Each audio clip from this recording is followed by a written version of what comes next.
ဆေးချောင်းကတော့ပူစီကြည့်လိုက်မယ်သမီးဆေးချောင်းဆိုရင်ခုနကချက်ပြဘယ်လောက်လဲ26,000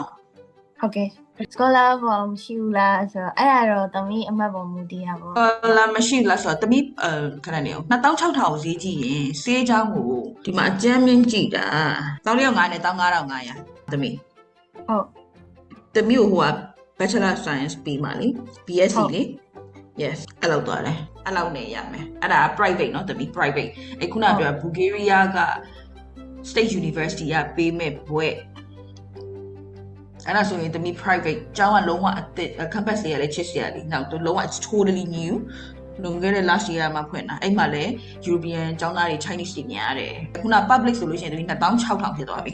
public မှာရှိတယ်သမီးပြောတဲ့ bio technology ဒါပေမဲ့သမီးဆေးချောင်းကို14,500 15,500နဲ့တက်မယ်ဆိုလို့ရှိရင်ဆေးချောင်းကိုနော်အဲ့ private မှာဆိုရင်14,500 15,500နဲ့ရမယ်နှစ်ရက်ခွဲသွင်း15,500ကွာသမီးထိုင်နဲ့အပြည့်ပေးမယ်ဆို14,500နဲ့ရမယ်1000ပူတက်တာသွားတော့အဲ့ဒါ private မှာပဲလားရေအဲ့ဆေးချောင်းလည်းမော်ထားမှာပဲ